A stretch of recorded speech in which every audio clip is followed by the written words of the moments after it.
All right, so we are now going to turn to guided class practice 91. Question number 1 reads, how many days are in the last 3 months of the year? So what are the last 3 months of the year? So we have December, we have November, we have October. Okay, so how many days are in December? 31. Good job. How many days are in November?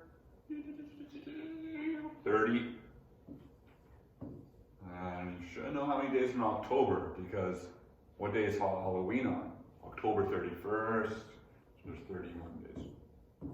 So these are the last 3 months of the year. So we got to figure out how many days there are altogether in these last 3 months. So are we going to minus or are we going to add? We're going to add these 3 numbers together. Okay, so we have our number sentence now. 31 plus 30 plus 31. 1 plus 0 plus 1 equals 2. 3 plus 3 plus 3 equals 9.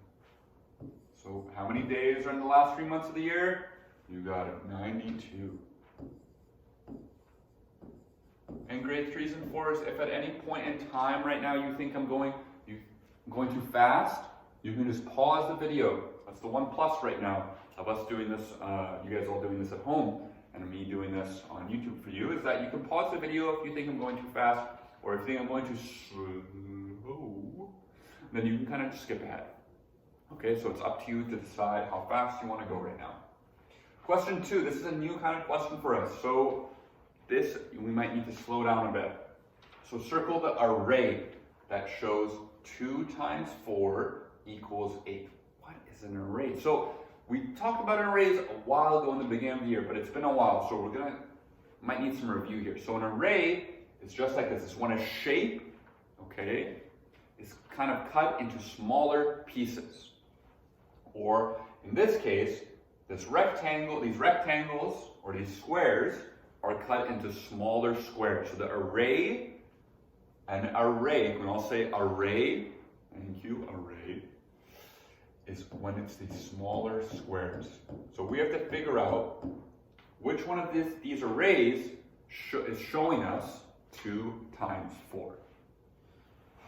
The first thing we want to look at is the sides. How many squares are on the sides? 2.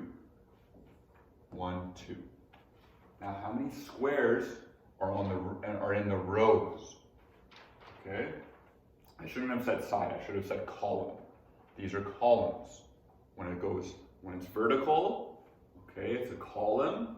When it's horizontal, it's a row. So, how many are in each row? 5. There's 5 in each row. So our number sentence is not 2 times 4, but it's 2 times 5. And that tells us how many squares are in the shape. 1, 2, 3, 4, 5, 6, 7, 8, 9, 10. There's 10 squares. Okay. Let's look at the columns now here. How many are in the columns? 1, 2, 3, 4. No, it doesn't mean it's nap time or class is over. So 4 are in the columns. How many are in the rows? 1, 2.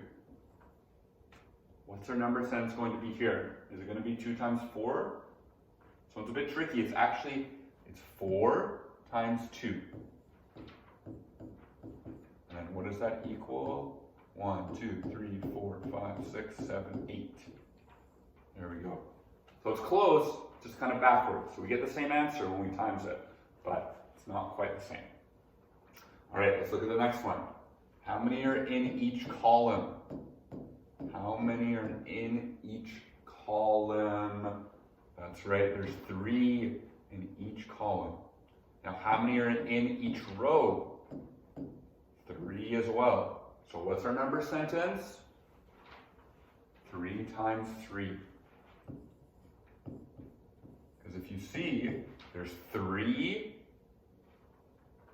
columns and 3 rows. And that equals 9.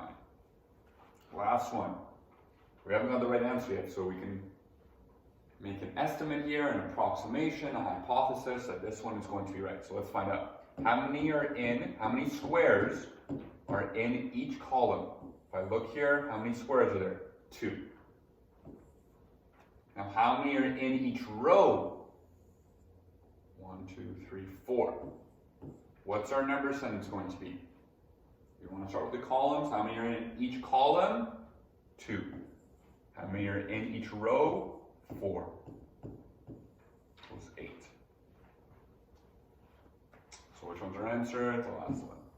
Whoa, that's a lot of circling. There we go. So again, if I'm going too fast, if you didn't get all that, you can rewind, go back a bit, you can pause, whatever you need to do. What temperature is shown on the thermometer? Remember, this is Celsius now, we're talking Celsius. Celsius, the thermometers go up by 1. Okay? So that's where the thermometer, that's the temperature.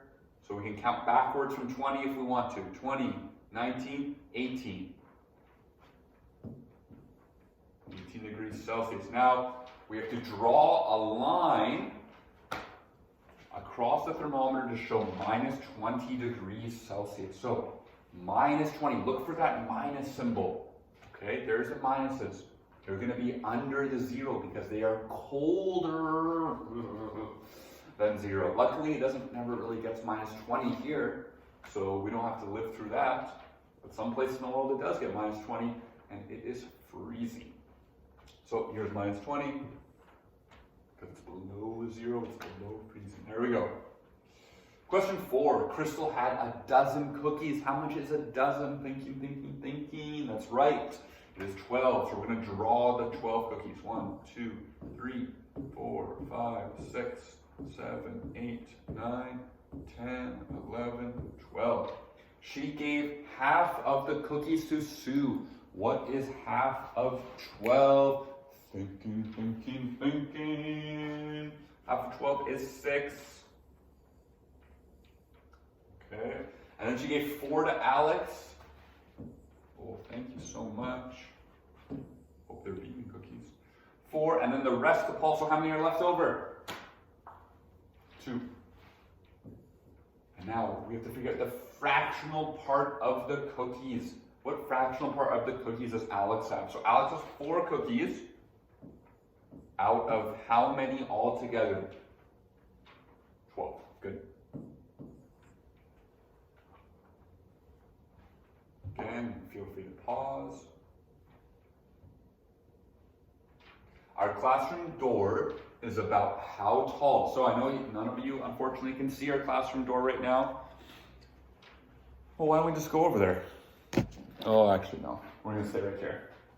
Classroom door is a little taller than Mr. Alex, and Mr. Alex is 6 feet tall.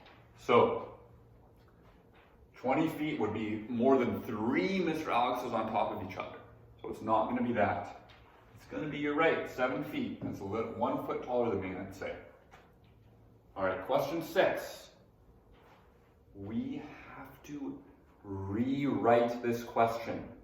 Okay, what does that prefix re mean? It means you're right. It means again. So we're going to write again. Okay, and we're really if we look at this question, look how neat and tidy it is. Okay, look at how the decimal points are all lined up. The numbers are all in the same line. Okay, so that's what we're going to do. I'm going to rewrite this question. I like to do the bigger number on top. 298. Don't forget our dollar sign. And then I'm going to make sure my decimals are together. And then my cents are together. Okay. 67. Make sure your 6 is under the 9, because if your 6 is under the 2, that's going to mean 600. But we only have 60, not 600. All right, let's do this. This is a plus question. 0 plus 5, 5. 5 plus 9, 14. Don't forget your decimal now. They all have to be together. All in the same column. Okay? Now we have 1 and 8, which is 9, plus 7, 16. Carry the 1.